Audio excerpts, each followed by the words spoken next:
Welcome to the Pat Mayo Experience. It's time to dig back into football. I wetted the whistle a little bit last Friday when I started arguing about free agents and thought, I really miss doing this. So I need to learn about the rookies that are coming into the league. I mean, I'm not a big combine guy. I'm not a big college football guy. So the preparation I do between now and the draft is kind of essential for me to figure out where the skill sets rest with a lot of these players. And if you think that I'm going to go to YouTube and watch like 400 hours of footage, you have got the wrong guy. There's plenty of golf for me to watch in between now and then. So I got to talk to the right people to inform me. So we'll have a complete series on draft prospects, mock drafts, dynasty rankings. We'll touch on that a little bit today. So I want to introduce Matt Kelley, the podfather, owner, contributor, lead writer at playerprofiler.com, and a contributor to Yahoo Sports on the draft coverage as well. Dude, what is up? Yeah, what's up, man? I'm so happy to be here. We've been talking about doing your show for a while, and the podfather has landed with Pat Mayo. I mean, I did one on yours, so it's only reciprocal now. Now you're finally on mine. I love it, man. I love it. I love that we're here on TV, get to see my little, makeshift studio with my Jeff Janis mural and my caricature drawing. Oh, yeah, it's on. All right, so if people don't know, can you explain to everyone why they need to sign up for playerprofiler.com? Because it's pretty legit. No, just go to playerprofiler.com, and basically it's just one place where you enter a player's name, and you can see, oh, wow, okay, I just type in Saquon Barkley or type in Mike Gesicki or type in DJ Moore, and then we bring all the important metrics together, all their measurables, and then we distill some of the combine stats into an easier to digest view snapshot on that player. So we take their broad jump and their vertical jump, and we create something called a burst score. We take their shuttle and we take their three cone, and we create something called an agility score. So you'll see at a glance very quickly who won the combine, who flunked the combine, and we also have some productivity metrics on there as well, college dominator, breakout age. So this is the go-to resource for anyone that's trying to get up to speed on this upcoming NFL draft prospects. We also have offensive linemen, linebackers. We have everyone that's in this draft class is available on the site now. All right, so let's talk about the combine. Before we get into who won the combine, who lost the combine, who the team should be looking for, and we need to look for a fantasy perspective coming up in the new year, what do you actually look for from these guys at the combine? Because I was joking with you off the air. If I showed up to the combine and I ran a 4.4, but I couldn't lift more than 25 pounds, I don't know how effective I would be in the NFL if just one big thing popped off the chart. So what is important? And even if it's by position, what matters to the positions? Well, for quarterbacks, the testing isn't that important. We know that Tom Brady wasn't a great athlete famously, but he's been pretty good in the NFL. He's been okay. I think he's done all right despite maybe a failure at the combine. So that's not so important. With some players at the quarterback position, their athleticism is interesting. Remember Carson Wentz, he showed out to be an exceptional athlete at the combine, an upper percentile agility score. And you can see him, the way he moves in the pocket, the way he scrambles for first downs. That was evident at the combine that he was going to be able to do that, particularly at 6'5". So that was interesting with a Carson Wentz. It's nice to see, for example, Baker Mayfield have an upper percentile agility score, enabled him to move around in the pocket and get throwing lanes. So that was interesting. But more than anything at the combine, you want to listen to reports about how these quarterbacks performed on the whiteboard. It wasn't the throws necessarily that matter. It's their information processing and talking to the coaches in front of the whiteboard. How did they perform? And by all reports, Baker Mayfield aced that part of the combine. You could tell that he was just on another level, intuitively understanding what to do in different game situations, and he really wowed the coaches that were there. So how much of that plays into the fact that, maybe he ran a more complicated scheme in college with a ton of different plays, even if it was a bit of trickery, but it's a lot to really digest and process once you're out on the field. How much does college scheme really play into this when you're projecting, let's say, quarterbacks forward? Well, I don't think it is that much of a big deal because he mostly ran out of shotgun at Oklahoma, so he wasn't an under center, quarterback, and the scheme wasn't necessarily a pro-style offense. Actually, Lamar Jackson ran something closest to a pro-style offense with Bobby Petrino at Louisville, and that certainly helped him on the whiteboard too with the coaches. But it's really, are you a football junkie? Remember Andrew Luck coming out of Stanford? the coaches want to see that you don't have a life, that you don't care about anything else except football. They want you to be this myopic person. And that comes through, that passion for the game and breaking down film comes through in these interviews. And that's really what they're looking for. Are you going to dedicate your entire life and be in the facility 20 hours a day? That's the impression they want to get. That's the impression Andrew Luck gave them. And I think that's the impression Baker Mayfield gave them. So now we'll start to see, I think, that his attitude that was once seen as, too caustic and too reckless, I think that that's going to be reperceived into someone who's just super passionate. I think you'll see the narrative shift on Baker Mayfield because of that. Do you think that Josh Rosen has the opposite effect right now, where it seems like, hey, he seems to be like a well-adjusted, 20-year-old living his life, where maybe he's not. That's funny. That's exactly right. Well, that's a negative. Yeah, right? it's talking really about Josh Rosen as this millennial, and we're just not sure about him. He's not taking it seriously. He's interested in other things. It's like, what are we talking about here? Okay, yes, he's good. That's what matters. Look at him throw the deep ball. Okay, he's going to be a good NFL quarterback. He doesn't necessarily need to be this guy that dedicates his entire life to football, and he can still be good. Look around the league. Look at Phillip Rivers, has 10 kids. Okay, he's not that guy, but he's just a swaggering great football player, and that's usually that's all you need. But I was encouraged with Mayfield, though, because I really do want him to go number one in the draft. I think he deserves it. He's the most prolific and efficient quarterback we've ever seen at the college level, literally ever. No one has his adjusted yards per attempt and efficiency the last couple of years. So his last 2 seasons at Oklahoma are unprecedented. And regardless of whatever red flags that may be perceived, whether it's the character issues, that doesn't really exist. You grabbed your crotch. Okay, so what? Or he's a little shorter. Well, the short quarterbacks do well in the NFL, so that's not a problem. Case Keenum's up to sign a big contract, and he's 6'1", so it's not a problem. I just really want to see Baker Mayfield go number one. I think that we're on that trajectory now, finally.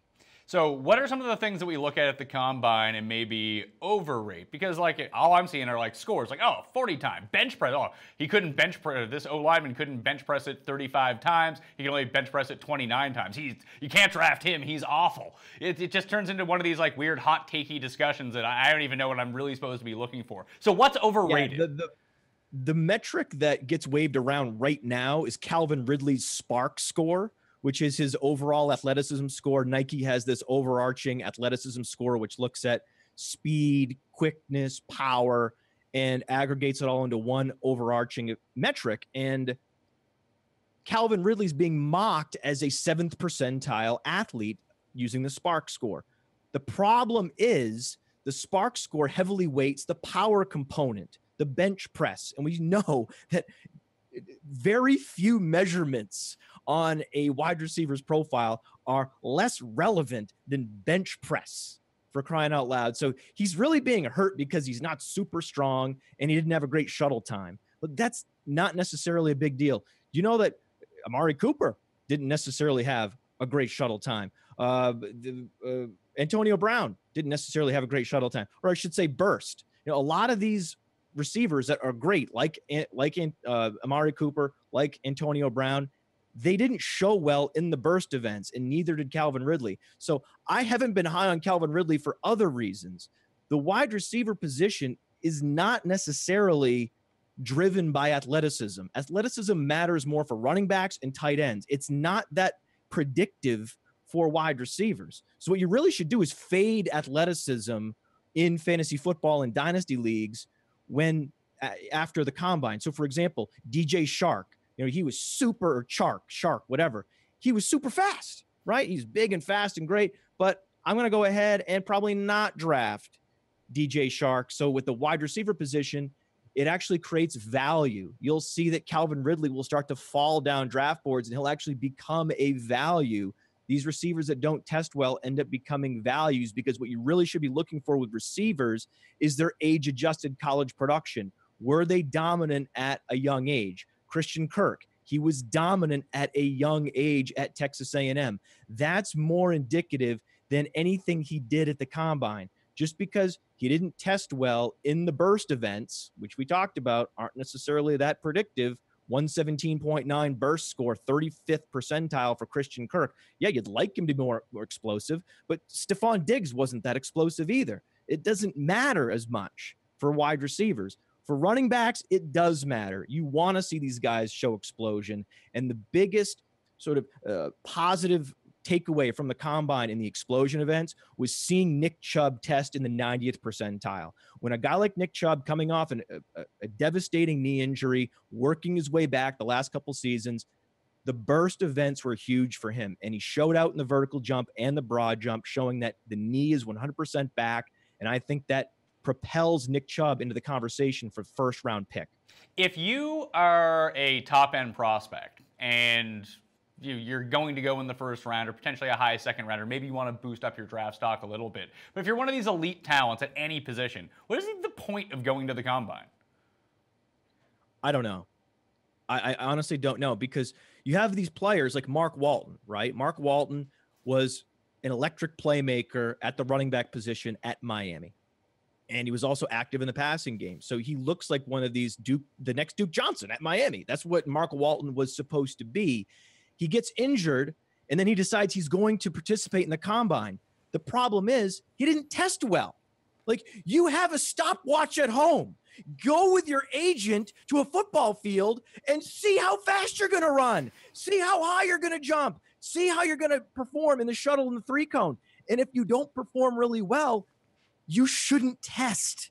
This is the Laquan Treadwell corollary. Laquan Treadwell was a bottom percentile athlete, and he knew it. So he didn't test at the combine. He decided just to do his pro day, and it didn't hurt him. He was still drafted in the first round. If there's any doubt, skip those events other than maybe the bench press at the combine and just do a pro day. Look at Brashad Perriman. He didn't go to the combine, and he went to his pro day. He blazed. So they don't have the laser time. They just have the stopwatch, which is faster than the laser time. And everyone's like, oh, my God, this is Brashad Perriman. He's the fastest size-adjusted wide receiver of all time. That's because all you're looking at is his pro day, because he didn't show up to the combine, and it didn't hurt him. He was drafted in the first round, and he has become one of the epic busts of all time. So before we get into the skill position players and try to figure out where they're going to rank in dynasty drafts for fantasy football, just pure good at the NFL guys, outside of the ones that you've mentioned on these lists that really stood out to you. It could be a safety, could be a defensive lineman, could be an O-lineman that you just think are really helped themselves out a lot from the combine. You can see being good in the NFL. I think Shaquem Griffin. Shaquem Griffin had questions because, he has a deformity of his hand, and he went to the combine and he used a prosthetic to bench press. And then he also became one of the fastest linebackers we've ever seen. So he weighs well over 220 pounds, and he ran a sub 4.40. So he basically insisted to NFL teams, you need to consider me in the first round. Everything except my hand, I'm a first round pick. Well, is the hand affecting me or not? So I don't have the hand of a normal person. Go back and look at the tape. Go back and look at the production at USF. Did it affect me on the field? If the answer is no, he needs to be a first round pick. And I think that he went from being a mid rounder just because there were questions about, is this guy going to be the Jim Abbott of the NFL? Is that even possible?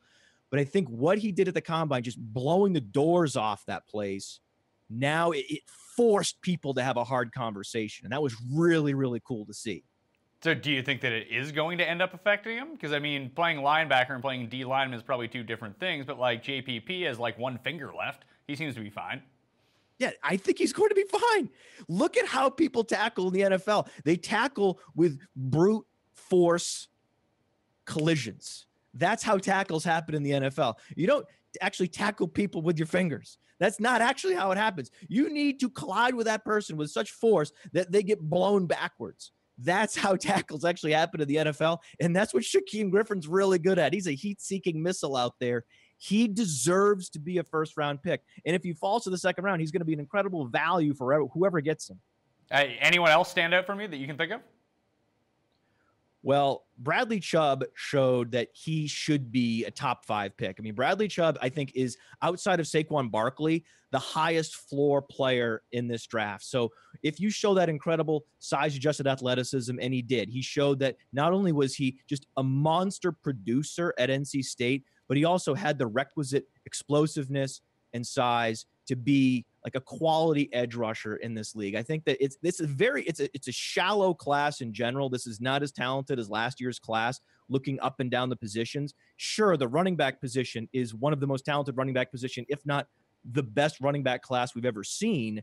Outside the running backs and the quarterbacks, though, the other positions are fairly weak, especially the wide receiver position is very weak after DJ Moore and Cortland Sutton. So if you're picking in the top 5 and you don't need a quarterback, you really should consider Bradley Chubb, because he is going to be an NFL producer. The bust rate on him is going to be very low. The bust risk is very low. And for a guy like that, that's really all. You just don't want to go into the top 10 and bust. You don't want to pick a bust, and the best way to do that is to go with a Bradley Chubb, because with a Minkah Fitzpatrick, for example, is another consideration in the top 5. He doesn't have a position yet, and that didn't help him at the combine. He didn't demonstrate that, oh, yes, I will be an outside corner in this league. No, they're not sure. Is he an outside corner? Is he an inside corner? Is he a safety? So if you're not even sure of the guy's position, you can't be pushing the button on him in the top 5. So you really should go with a guy like Chubb over a guy like Fitzpatrick. And then all we needed to see from Chubb was the athleticism. He showed it. So it's all green lights, thumbs up, Bradley Chubb.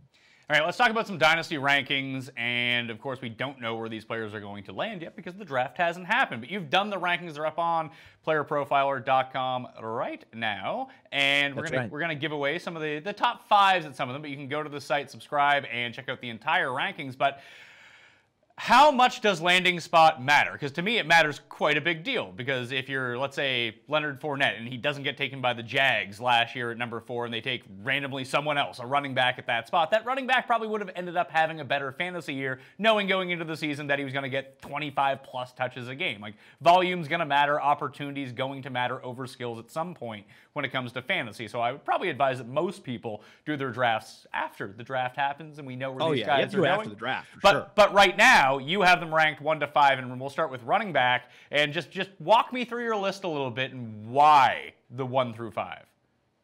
Well, it is very important, the draft capital. Remember, Leonard Fournette wasn't seen as a good landing spot for Leonard Fournette. The Jaguars did not have an efficient run blocking unit. They didn't have an efficient offense. So Leonard Fournette it was thought that he was going to a place that was really going to cripple his production, and he produced anyway. Why? Like you said, volume. When you get 25-plus carries a game, you're going to produce fantasy numbers. That's it. That's the end. And the beauty is, if you get drafted in the top 5, if you're Saquon Barkley, it really doesn't matter where he goes, because he's going to get fed and fed and fed and fed in both the running game and the passing game. This is why Saquon Barkley is not one of these expendable replacement, easy to replace running backs, right? We talk about the devaluation of the running back position because, oh, well, if I can get Dion Lewis in free agency, why the hell am I spending a high round draft capital on Saquon Barkley? Well, Saquon Barkley is a different animal. Saquon Barkley had over 50 receptions last year. So Saquon Barkley's helping you in the passing game and the running game. He's not this one-dimensional runner, and the less efficient run plays are not necessarily where he's going to help you as much. He's going to help you just as much in the passing game. So Saquon Barkley deserves first-round consideration, and he deserves top 5 consideration for any team that doesn't have a running back. So wherever he goes, I think that he needs to be not necessarily a top 5 pick in redraft, but I think that he needs to be a top 10 pick in redraft. I think after those top couple running backs are off the board, David Johnson, Todd Gurley, Le'Veon Bell, I think you need to consider Saquon Barkley. I think after Antonio Brown and DeAndre Hopkins, I think there's going to be a conversation. Should you draft Ezekiel Elliott or should you draft Saquon Barkley in redraft? I think he's going to go that high, 6, 7, 8 slot in redraft. And the beauty is Darius Geis, Nick Chubb, and Rashad Penny all could go in the first round. So we could have 4 first-round running backs. And if you're drafted in the first round, as we've seen with Melvin Gordon, even if you're a catastrophe in the efficiency categories, you're going to continue to get fed. It doesn't matter. It's a self-fulfilling prophecy. If you go in the first round, you're going to be a fantasy producer at the running back position. We haven't had a first round bust at the running back position in a long time, Pat. So I can see these top 4 guys, the Mount Rushmore, Barkley, Geis, Chubb, and Penny, all going in the first round. And I know you're thinking, oh, well, how is Rashad Penny going in the first round? Because Rashad Penny was the most prolific runner in college football last year. And it wasn't just total yards based on volume. No, it was over 2,200 yards with 7.8 yards per carry, which is 97th percentile college yards per carry on playerprofiler.com.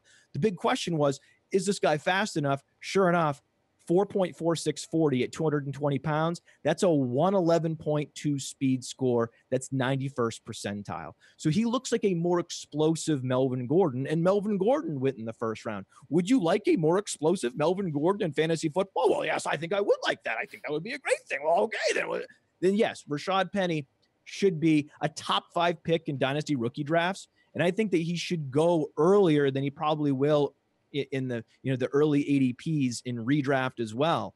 And if you look at the last guy in my top 5, this I think is going to be the best value, and he's the most landing spot dependent running back, because there's no way Royce Freeman's going to go in the first round. So his landing spot, like we talked about, much more important. If Royce Freeman goes to a team with an effective run blocking unit, if he goes to a team with a great offense and a great run blocking offensive line, then it's going to be wheels up, because Royce Freeman has the thing we love, the size and the agility. That's what we love about Le'Veon Bell. At 230 pounds, he had a 90th percentile agility score, which combines that shuttle and the 3-cone drill. Well, Royce Freeman was similar in that fashion. His agility score was 1106. That's an agility score you typically see from slot receivers at 229 pounds. So he had an upper percentile speed score and agility score, and he's the most prolific runner in this class at the college level. In his sophomore season at Oregon, he ran for over 1,800 yards. So this guy is flying way under the radar, both in fantasy and NFL teams. There's no reason he shouldn't be a second-round pick. But if he goes in the third round, he won't be guaranteed that huge opportunity share right away. So it's really going to depend on where he goes. So that's the guy I'll be monitoring in the NFL draft most closely. If he goes to a great offense, oh my goodness. So if we go back and look at the top-end picks from the last 2 years, whether it be Zeke, whether it be Fournette, both going inside the top 5 of the draft, how does Barkley measure up to them as prospects coming out? Is he better? Is he in the middle? Is he way better? Is he slightly worse? How does he rate out? He's easily the best running back prospect of all time. It's really better than Adrian Peterson? Oh, better than Adrian Peterson, better than LaDainian Tomlinson, you name it. You can go back and look. It's because of the receiving production. He had over 50 receptions last year, and you would expect that from a satellite back, right? Imagine Darren Sproles at Kansas State. Darren Sproles was a fantastic producer. He was epic, and he was also incredibly active in the passing game and special teams. Darren Sproles was so obviously an exceptional football player at Kansas State. The question was size. He was 180 pounds. Well, Saquon Barkley is like Kansas State Darren Sproles if you added 50 pounds. Let that sink in, Pat. Let it sink in. Add 50 pounds to Kansas State Darren Sproles, and that's Saquon Barkley. Because not only was he incredibly active in the passing game, unlike any other running back we saw in college football last season, he's also tested as the best athlete. So faster than Adrian Peterson, faster than LaDainian Tomlinson, more burst than those guys, stronger in the bench press. He has a 149.8 SPARQ score. We talked about how the SPARQ score really punishes Calvin Ridley unfairly, but with running backs, it matters more. Athleticism is more correlated to future success, and sure enough, that 149.8 pretty much broke our SPARQ score. So this guy has it all. He was a young, precocious producer, incredibly active in all phases, including special teams. He was a willing special teamer. We love that. That was one of the reasons why you in the back of your mind, you thought, man, Antonio Brown's pretty good. He was super active on special teams, when he at Central Michigan. And then sure enough, that was how he carved out a role in the NFL at first. It just shows that these are good football players. When they're great on special teams, they're active, they're electric in space, they're active in all phases. That's what Saquon Barkley is. There's no argument that he is the best prospect. Will he be LaDainian Tomlinson in terms of career production? Probably not, because LaDainian Tomlinson's the best running back for fantasy football we've ever seen. So will he be the best of all time? No, that's very unlikely. But as prospects, we've never seen anything like this. Anything. So you're good with a top 5 pick on a running back if it's Saquon Barkley? Oh, yeah. Yeah. I think that if you don't need quarterback, then certainly you go Barkley. So the Colts, for example, if they're locked in and they feel comfortable that Andrew Luck is going to be back and healthy, then if they don't trade down, they should go Saquon Barkley. I don't see any problem with that because of how he helps you in the passing game. The knock on running back is they help you in that area of football that's relatively inefficient, the running game. You should focus on accumulating assets that either help you throw the ball better or help you stop the opposing team's passing.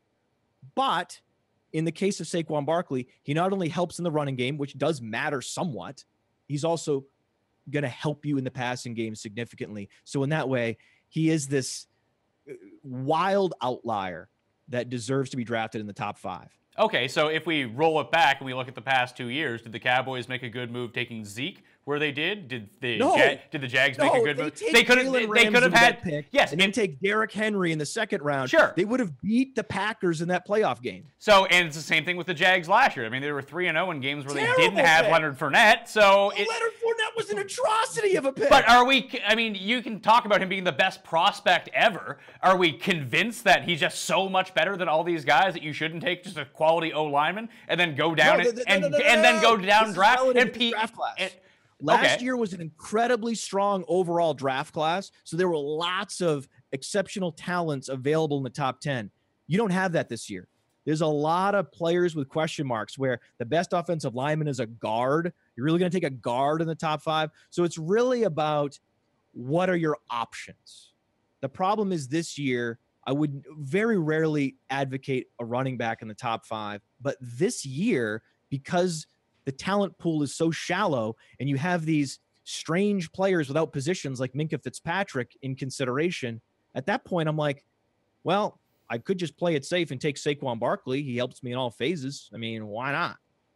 All right, let's talk quarterbacks then, because you just mentioned this isn't the super strongest draft class. It looks like up to 5 could potentially go in the first round, which I don't ever know if that's. I mean, we saw the Rivers, Roethlisberger, Eli year. That always works out, but always in the back of my mind, I had that like Gabbert, Ponder, Jake Locker year back there too. Which year does this mimic? That year, the first one or the second one? I think this is closer to the Eli Manning, Phillip Rivers year. Okay. But you are going to have busts in this class. Oh, yeah. Oh, one of those 5 of the big 5 quarterbacks, it's going to be a spectacular bust. I'm afraid it's going to it's so hard to know. We know that Josh Allen is probably a bust. I mean, it would be unprecedented for a player that inefficient with that kind of low completion percentage and just a terrible decision maker overall. And someone who just clearly doesn't process information as quickly as other quarterbacks, for him to actually succeed at the NFL level would be shocking. He looks like the next Jake Locker. So that's Josh Allen. We started a hashtag never Josh Allen, because if your team drafts Josh Allen, you're doomed. You're doomed. I mean, you probably should just turn the TV off and not watch football for the next 5 years if your team drafts Josh Allen. So, what is it? No, but hold on 1 second. What is it about Josh Allen that has half the people enamored with him then? Because he can get on his knees at the 20-yard line and throw it to the opposite goal line. Like, there's just something about that. And then remember we talked about how the Todd Gurley draft pick, built upon the success of then, Ezekiel Elliott and then Leonard Fournette. A lot of people in football, a lot of football guys perceive that as being the way to change your identity. You draft a guy in the top 5 at running back and you change your identity. This was the reason why the Jaguars turned it around. It was Leonard Fournette. A lot of football fans think that Leonard Fournette was the reason the Jacksonville Jaguars made the playoffs. That's not true at all. It was all about the defense. It had nothing to do with Leonard Fournette. You put another running back in that spot, probably going to produce similar numbers. In fact, when they did put other running backs in that spot like TJ Yeldon, they were actually more efficient than Leonard Fournette. However, I do think that, one of these other quarterbacks is going to bust, as well as Josh Allen. But you go out there and you see now Carson Wentz, right? Carson Wentz is essentially like Leonard Fournette. NFL evaluators are thinking, oh, wow, look what Carson Wentz did. He came from a small school. He had a low completion percentage in college, but at the combine, he showed us this incredible skill set, right? There is no developmental quarterback myth. It's real. They did develop Carson Wentz. We can do the same with Josh Allen. So the problem is, like Ezekiel Elliott and Leonard Fournette are going to convince NFL teams they should draft more running backs in the first round than probably would make sense. The Carson Wentz example is going to be the outlier that unfortunately many wave around that proves the rule, when in fact we're going to see that Carson Wentz was in fact an outlier, that Josh Allen can never live up to what Carson Wentz did. All right, so you go Baker Mayfield, Lamar Jackson, Sam Darnold, and Josh Rosen. Now, is that going to factor in Lamar Jackson's receiving stats and punt return stats when that finally happens? You should transfer to receiver. Yeah, sure. Why isn't anyone asking Josh Allen to convert to tight end? Can you answer me this? Because Josh Allen looks like a hell of a tight end at the NFL level. Remember Logan Thomas from Virginia Tech? That's who Josh Allen is. He's essentially Logan Thomas, guy with a huge arm who can, is wildly inaccurate and a bad decision maker, who ultimately converts to tight end at the NFL level. I mean, that's the future of Josh Allen. He when he looks in the mirror, he sees Logan Thomas. I mean, that's what that is. So you're sold on Lamar Jackson. I mean, you have him number 2 as your quarterback right now. Oh yeah, Lamar Jackson's the opposite. Lamar Jackson played in a pro-style offense. So if there was if that's what you're requiring of your quarterbacks, I don't want someone from a pistol spread attack. No.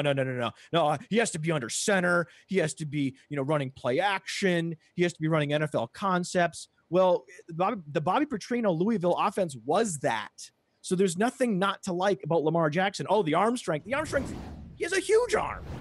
He arguably has the second biggest arm in the draft the third biggest after Rosen and Allen. So, and then, there's questions about, some of the quarterbacks have mechanical issues, right? There's talk of mechanical issues for Sam Darnold, right? They talk about, we have to change his mechanics. No one is talking about changing Lamar Jackson's mechanics. No one's complaining about Lamar Jackson not playing in a pro-style offense. All he did was demonstrate excellent decision-making and throwing of the football from the pocket on the run. And then he was also the best running quarterback we've seen since Michael Vick. And Michael Vick went number 1 overall. So if Michael Vick can go number 1 overall, why can't Lamar Jackson? I don't get it. So what are people saying then? Why do people want to convert him? Why is it that he can't be the number 1 pick? Why is he the guy that's most likely to fall down to the 20s, something like that, or potentially even the second round? Is it inherent racism? Is it what is it? What's the actual argument on the other side? I think that there are members of the draft media who have just been away from football too long, and they're just spouting hot takes. That's what Bill Polian is doing. I think those that are more plugged in to what the people in actual NFL front offices think, actual front office executives, the majority love Lamar Jackson. Their reports are coming out that numerous teams have Lamar Jackson rated as their number 2 quarterback on the board. And when you talk to, the actual QB evaluators in the media that I respect, for example, Chris Sims at Bleacher Report, he has Lamar Jackson as his number 1 quarterback because he's taking a step back and looking at this clinically and saying, what am I missing? Oh, wait, I'm missing nothing. This guy checks all the boxes. He may very well be, in fact, I will say this is likely that Lamar Jackson will be the best fantasy producer of these rookie quarterbacks, at least for the first couple seasons. He's absolutely going to be able to have that Konami code in fantasy football and have the rushing production that really propels him to being a top 12 quarterback in fantasy football before even Baker Mayfield can be that productive.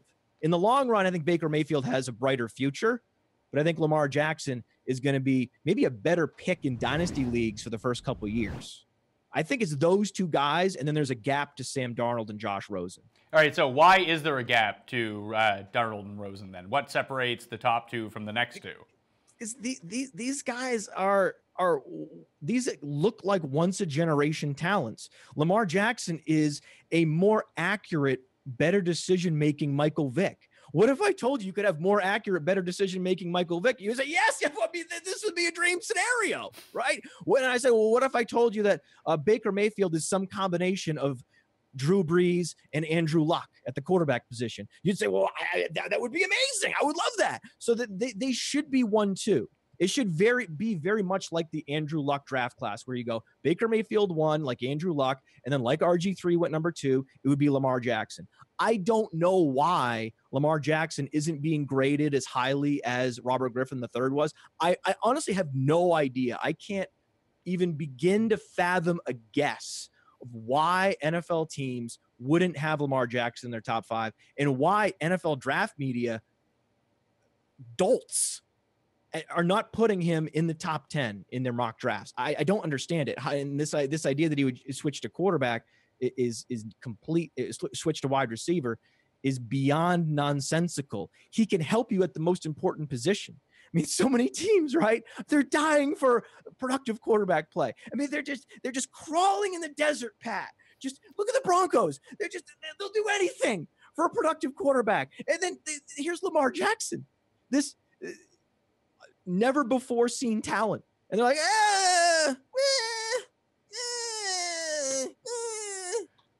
makes no sense. As a prospect, how does, let's say we compare Lamar Jackson to Marcus Mariota when he was coming in. Who would have rated out as a better prospect? Mariota, because Mariota had Baker Mayfield-esque efficiency at the college level. So you look at the college QBR, which factors in the rushing and the passing.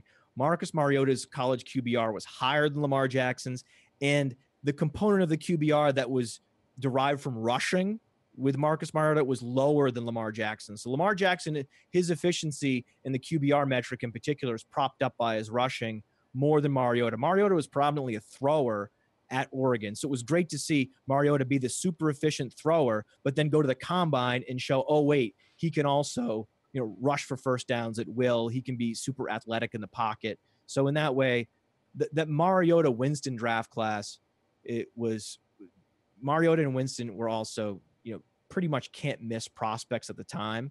But Lamar Jackson's just a different guy. He's just a different guy. There really hasn't been anyone like him since Michael Vick. And that should excite everybody. It's just bizarre that it doesn't. All right, so fill me in on Darnold and Rosen. Why are they just kind of like, Does one of them have a chance to be the best QB in this draft? Well, Sam Darnold's ceiling is Phillip Rivers. So his playing style reminds you of Phillip Rivers. He's a bigger athletic guy in the pocket, right? And he has a little bit of a swagger factor. So you like him. He was efficient too. His college QBR, 80.4 at a very young age. So he's shockingly young. For a quarterback to come out at age 20, that's incredible. Remember, Carson Wentz didn't come out until age 23. Carson Wentz spent 5 years at North Dakota State before coming out. Sam Darnold is, coming out early from USC. He could have gone back to USC, Pat. That's a pretty good lifestyle. Franchise quarterback on a college campus in Southern California.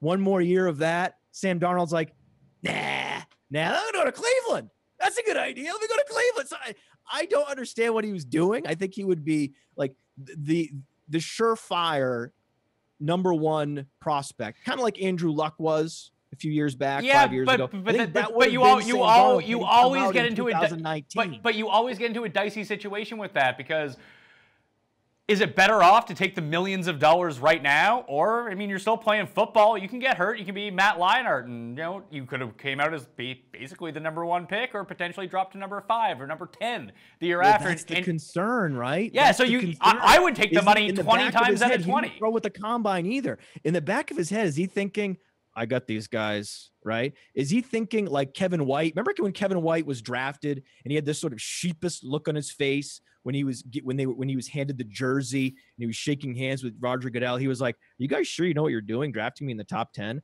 I feel like that's the risk with Sam Darnold. That he's like, looking around, like eyes darting left and right, eyes darting left and right. Like, you guys sure about this? And that's why I'm not going back. I don't want to be exposed as a Matt Leinart. So I'm coming out now while my perception is up here and it doesn't fall to down here. If he were more confident in his ability, I think he would have gone back to school. And that makes me really nervous. I see, in my mind, that makes him a very sensible individual. You're playing the football to make the money. Now, you probably get paid a pretty good salary from USC. I'm not going to lie to you. However, you're going to make more in the NFL. Just maybe by double. Houses, yes. Yes, you just have to give your trophy. You have to give your Heisman back, but you get a free house. That's the deal. Sam Darnold, I think his floor is pretty high too. I think that's why the Browns are interested in him, because his floor is very high. I think he's going to be a game manager. That's probably the most likely outcome for him. I think he's more likely to be an Andy Dalton than he is a Phillip Rivers. But Andy Dalton isn't awful, right? You can still win with a game manager quarterback. So, we'll see with Sam Darnold. I'm not that excited about him. He's a little less risky than Josh Rosen. Josh Rosen is risky because he wasn't nearly as efficient as these other quarterbacks in college. He wasn't that accurate. He wasn't that productive. He has the wow factor, big time arm, which is similar to Josh Allen. He's just a much more polished, much more efficient Josh Allen. That's really what Josh Rosen is. So for that reason, I don't have him anywhere close to the top two, Baker Mayfield and Lamar Jackson, but I have Darnold and Rosen very close. I think Rosen could be Eli Manning of this. We talked about the Rivers Manning draft class. Darnold looks more like Rivers and Rosen looks more like Manning. He's going to be one of these gunslingers at the NFL level. So in that way, I think Rosen might actually be a better fantasy asset down the road, because he will be more of a Jay Cutler, Eli Manning, throw the ball down the field type quarterback than Sam Darnold, who I get the impression he's going to focus more on short intermediate throws. When it comes to developing quarterbacks, do you think it is better off having them sit here, learn from someone, even if it is a situation where they could be playing? And would any of these quarterbacks really benefit from sitting a year on the bench and just learning how to be a pro? Because it sounds like with Darnold's age, that could be in the cards. Well, that's what happened with Deshaun Kaiser, right? Hugh Jackson went out of his way to ruin Deshaun Kaiser. When he came out last season, shouldn't have come out. He was the youngest quarterback in that draft class, and you really don't want to be the youngest quarterback in your draft class. You're setting yourself up to fail, and then it helps when the coach doesn't help you, doesn't recognize that you're not ready, and just throws you out there, and then your confidence is ruined, and who knows if you can ever come back. I mean, think about the perception of Deshaun Kaiser. Like, it's been decided. Everyone has decided he's a bust. It's over, right? And that's really unfair because he showed a lot of potential at Notre Dame. So it would be better if they could sit for at least the first 10 games than trotting them out there in week one. There isn't a lot of data to back this up. It's not like there's some analytical study that tells you, no, this isn't a good idea, because the problem is survivorship bias. Most of the quarterbacks that start week one, it's because they're really good. So it's not like we're going to find a study that shows, starting in week one dooms you, because most of those quarterbacks are closer to Andrew Luck than they are Deshaun Kaiser. But I think intuitively, it just makes sense that you wouldn't throw a quarterback in there in week one. It doesn't seem right. That's why we have something called a bridge quarterback. I think it makes sense from what you're saying from a developmental standpoint when it comes to quarterbacks, but with the salary cap being what it is right now and teams kind of showcasing that if you can get a rookie quarterback, at least on a rookie contract, and get him up to speed super quickly, and you can build a defense around him or put a two solid offensive line and defensive line in front of them, those cap savings are one of the most important things you can do in football. So I understand why you would just try to throw people into the fire and, hey, maybe they're good. It just, works only like 15% of the time. Well, it worked perfectly in Kansas City. I mean, that was the ideal scenario for Kansas City, that they had this asset that was inexpensive at value in Patrick Mahomes, and they could opt not to pay Alex Smith, but they had to see what they had. So they were fortunate in that they could play Patrick Mahomes in week 17, get a glimpse of what he looks like in true NFL game action in order to make that decision to not bring back Alex Smith. And so everybody wins. In terms of salary cap management, it's a win. In terms of Patrick Mahomes' development, it's a win. In terms of Alex Smith, in his future earnings, it's a win. So how Kansas City handled Patrick Mahomes was as close to perfect as you're going to find. But that's almost a luxury of Kansas City picking. I mean, did they trade it up with the Texans? I forget what it was. But they picked in the middle of the draft to get Mahomes. But they were a good team the year before. Most of these quarterbacks, if they get taken, I mean, we're looking at guys inside the top 5, potentially inside the top 10, where they're going to teams that are fucking terrible, and they're going to start them from day one. That's why the Giants should draft a quarterback. And just and use Eli like Alex Smith from last year. Exactly. It's perfect. It's the idea that the Giants wouldn't select a quarterback, to me, is completely dumbfounding. They need a quarterback. Have you seen Eli Manning's advanced efficiency metrics on playerprofiler.com the last couple of years, from AYA to production premium, QBR, you name it, even the crudest metric of all, passer rating, whatever you want to use, Eli Manning is done, folks. He's done. It's now 2 consecutive years in your mid-30s that he's near the bottom of the league in these advanced efficiency metrics. It's time to move on. This hearkening back, this nostalgia to, Eli Manning in his prime. I mean, since when is that how NFL teams operate? That's not how the San Francisco 49ers treated Joe Montana. How the hell are the New York Giants affording this for Eli Manning? It's just a bizarre mindset that they would even consider Saquon Barkley or Bradley Chubb. Get the hell out of here. Get your franchise quarterback. Ideally, it's Baker Mayfield. Let him sit for a year behind Eli Manning. Problem solved, New York. Problem solved. You're welcome. You're welcome. So if you say that situation for Eli, does the same situation apply to the Jets if they just bring back Josh McCown and be like, hey, Josh McCown, you're playing again? Yes, bring back Josh McCown. Josh McCown's metrics were shockingly good last year. When you look at deep ball completion percentage, you look at adjusted yards per attempt, you see Josh McCown showing up in a lot of top 10 lists on playerprofiler.com. It's really interesting to see how long it took Josh McCown. He's now in his late 30s. They finally got an opportunity with those receivers. With Roby Anderson and Jermaine Kearse as your receivers. So I think that Josh McCown deserves to come back next year as a starter and start the first 8 to 10, 12 games and then make way for whatever quarterback they ultimately draft. It makes perfect sense. That's the way to do it. All right, let's move on to wide receivers. So hit me. What's your top 5? Top 5, DJ Moore. And if you are in a dynasty rookie draft, please don't consider non-DJ Moore wide receivers in the first round of your rookie draft. If it's DJ Moore, if he's there, press the button, right? Love DJ Moore. He's by far and away the best wide receiver prospect in this class. But if he's gone, you need to focus on running back. This is the year to stockpile running backs in dynasty, not wide receivers. It's a relatively weak class. But what's interesting about this class is while it is overall weak, it's very deep. So it's very deep and shallow. The number 2 wide receiver we have on this list, Cortland Sutton, there's not a huge difference between Cortland Sutton and Auden Tate, who we have at wide receiver 19, right? Or Alan Lazard, or Dante Pettis, or Deshaun Hamilton, or DJ Chark. There's not that much difference between the 2 and the 12, and even down to the number 20 wide receiver in this class. So it doesn't make sense to invest in wide receiver in the first round. If you're an NFL team, this is not the year to draft a wide receiver in the first round unless it's DJ Moore, or in the first round of your dynasty rookie draft. It just doesn't make sense. DJ Moore is phenomenal, though. So DJ Moore is the exception. I would absolutely find a way to get DJ Moore on my fantasy team. I also think that DJ Moore will be the relevant wide receiver in redraft this year. So if you're going to throw a dart in the double-digit rounds in redraft on a rookie wide receiver, it needs to be DJ Moore, because he was by far and away the most dominant receiver in this class. 53.3% dominator rating, 97th percentile.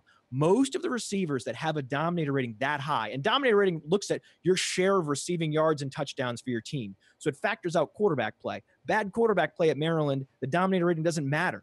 His dominator rating huge, because when the ball was thrown at Maryland, it was thrown at DJ Moore. And it was thrown to him at an early age. He was a starter at age 18, and then he went to the combine, and his spark score, that overall athleticism score, 123.8, 91st percentile. So he has upper percentile catch radius, burst, 40 time was 4.42. The key with DJ Moore is the weigh-in. He stood 6 foot and there were whispers he might be 5'10". And then he came in at 210 instead of 220. So there were whispers he was going to be short and heavy, and he came in the sweet spot of height and weight, because 6 foot 210, that puts you right in line with DeAndre Hopkins, Amari Cooper, Roddy White, Pierre Garçon. Those are his comps on playerprofiler.com.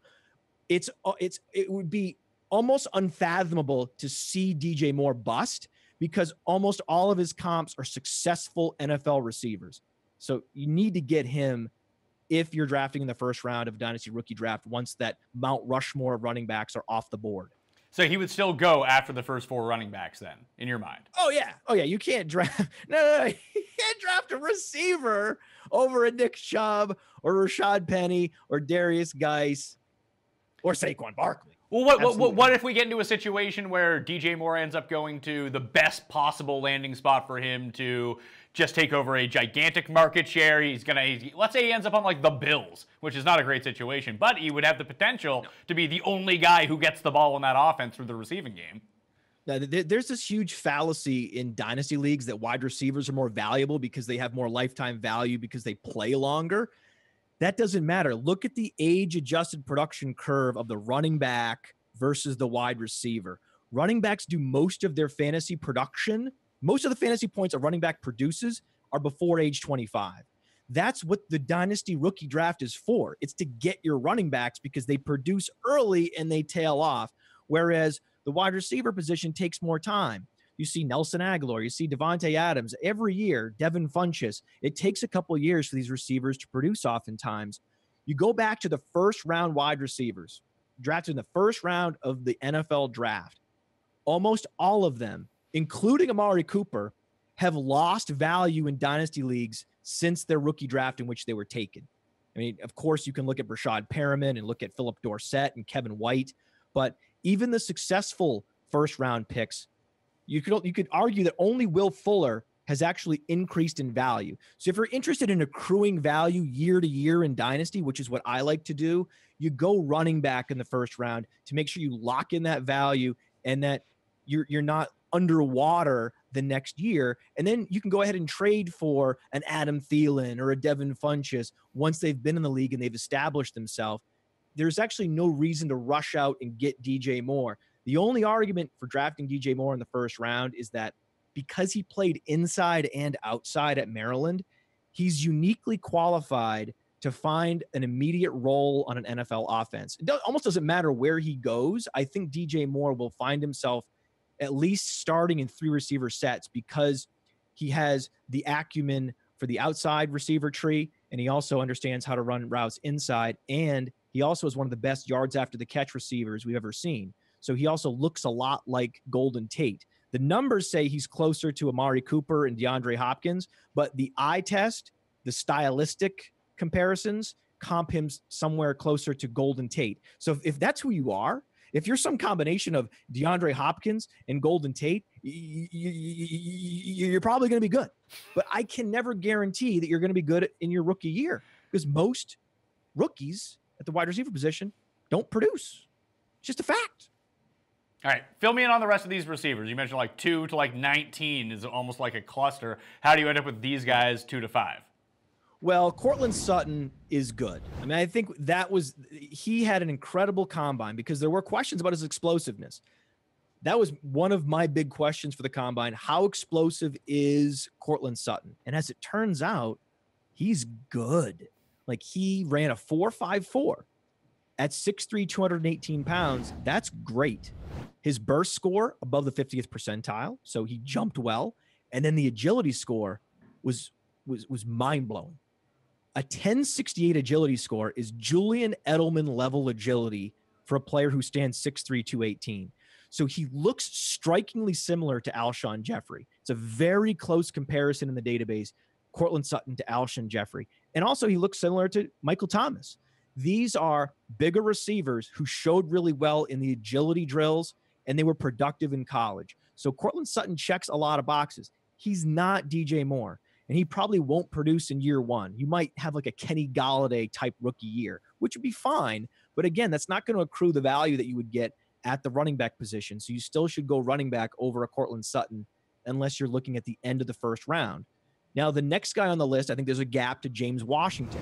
James Washington is interesting because his comps are someone closer to, DeAndre Hopkins, as we talked about, someone who's not a great athlete, but wins with technique, right? He's a technician.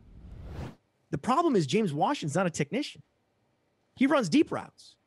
So it's he's one of these incongruent prospects where his comps suggest that he wins one way on the football field, but then when you watch him play, he wins a different way. So he's like a slow Will Fuller or a DeAndre Hopkins that likes to run deep routes. It's just a weird scenario. So that gives me pause. Normally, a guy like James Washington, we would love 33% dominator rating with 66th percentile and the breakout age, which just shows, how quickly things clicked for him at the wide receiver position in college, 18.4. So he had the best breakout age of any receiver in this class. It should have been wheels up for James Washington, but he just wasn't that athletic at the combine. So the below 50th percentile SPARQ score is a concern. And then his comps come in to players that don't play like him. So that, to me, whenever I see this incongruence with the wide receivers, that makes me nervous. And that's why I can't have him in the top 2. But just based on his production alone, his age-adjusted production in particular, you have to have him right there. And Christian Kirk was also a very good producer at an early age. Also has that age 18 breakout age, and he was fast. 105.0, 84th percentile speed score. He looks a lot like Stephon Diggs. It's also a very close comp. Stephon Diggs had the early breakout. He was fast, but didn't perform well in the other combine tests. That's exactly what Christian Kirk was. He was a big-time producer as a freshman, was fast, 5'10", 201, but then didn't show great agility or burst. So also a bit of a conundrum player, but he has some successful comps.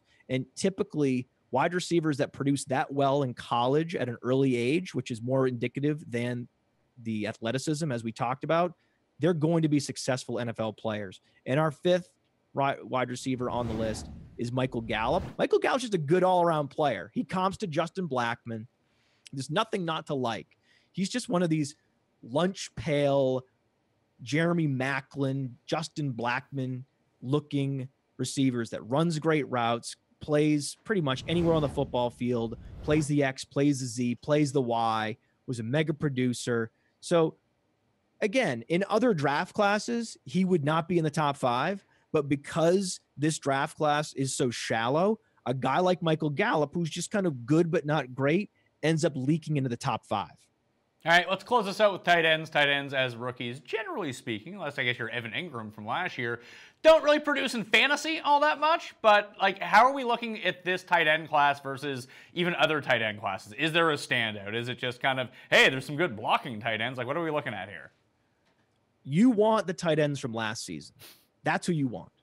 If you're in a dynasty league, you shouldn't be focused on drafting a tight end. You should be going out and trading for George Kittle, Jonnu Smith, O.J. Howard, David Njoku. That was the epic tight end class of our time last season. This season, not so much. There's only 3 tight ends that I think are interesting in this class. Mike Gesicki, Dallas Goedert, and Mark Andrews. Mark Andrews did not help himself at all at the combine. He showed himself to be a below-average athlete. So he looks a lot more like Austin Hooper than he does, a Rob Gronkowski or a Travis Kelce. We didn't know what he was going to be. We were hoping Mark Andrews would look something more like, Austin Seferian-Jenkins or Tyler Eifert coming out. And he just didn't have the athleticism. He had the low burst score, the low agility score.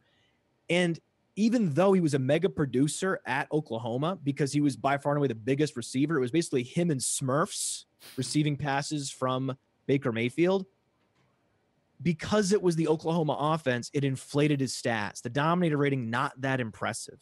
So without that impressive dominator, without impressive athleticism, you have to bring Mark Andrews down the list a little bit. And Mike Gesicki moves up into the top position because Mike Gesicki has the athleticism. And athleticism matters a lot more for tight ends than it does for wide receivers. Go down the list of successful tight ends in the league.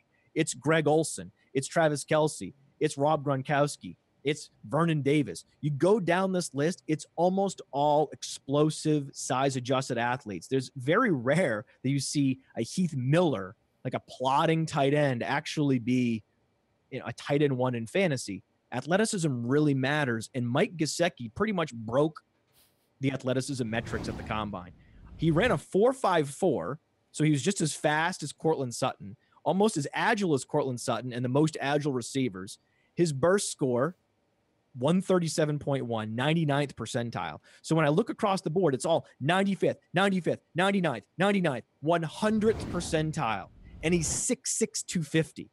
So he's the guy that's going to produce right away in fantasy. The other guys, Mark Andrews, Dallas Goedert, they're going to take a little bit more time, but I think they will ultimately be, usable in fantasy. They will be NFL producers. But Mike Gesicki is the one guy that you could consider, depending on where he lands, even at the very end of a redraft league, maybe if you can start 2 tight ends. He's a guy that is going to produce in year one. I mean, he looks like Vernon Davis, but just not quite as well endowed. I was going to say, I was just looking at his picture. He doesn't look anything like Vernon Davis. Well, I expect put it this way. There's zero probability, no chance that Mike Gesicki is ever tackled by the penis in the NFL. Fair enough. I mean, we don't know that yet, do we? I mean, I've seen it happen once, and it happened to Vernon Davis. Fair enough. What if we if we move Josh Allen to tight end? Where would he rank here? Probably top 5, right? Because all you need is some athleticism and some size, and you can move past most of the guys in this tight end draft class. It's a very poor tight end draft class overall. It's both shallow and, overall unimpressive. So it's totally underwhelming. After Mark Andrews, you have Hayden Hurst, you have Ryan Nall, who he didn't even test as a tight end. We're projecting him to convert from running back to tight end eventually. So we're already getting creative, finding guys we can possibly talk ourselves into the top 5. Outside that top 3, I'm not interested. Matt Kelley, playerprofiler.com. Tell everyone once again about the site. So playerprofiler.com brings everything together on a player. So for the first time, you have a snapshot on a player that includes their size and their arm length and all their measurables, all their workout metrics, key efficiency metrics from their college career, as well as the metrics you need from their professional career. So opportunity metrics, production, efficiency. For the first time, we're bringing all that data together into one place. You don't have to have multiple tabs open. Even on mobile, it's very easy to look up players for the first time and get a quick and easy snapshot of that player. And you'll see right away, if you're in a draft room or you're evaluating a trade, oh, this guy's clearly good. Oh, this guy's clearly That's what we give you. It's surprising it didn't exist. So there's so many player pages across the internet that didn't really bring it all together, and we finally did. All right. Tell everyone where they can follow you on Twitter and sub to the podcast. Yes. At @fantasy_mansion on Twitter.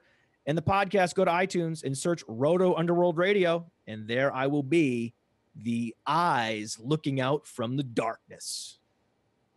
Hey, that really creeped me out, man. I like it. Just a bit too creepy. Let's dial that back just by 20%. All right, and you can check out Matt on Yahoo Sports as well, especially with the NFL draft coming up with me. Follow me at the PME on Instagram, on Twitter, on Facebook, and subscribe to the Pat Mayo Experience wherever you can download podcasts. Rate, review, always helps. Give this episode a like on YouTube or the DK Live app as well if you have chosen to watch the video version of this show. I'm Pat Mayo. Enjoy the research for the NFL draft. We'll have more upcoming. I'll see you next time.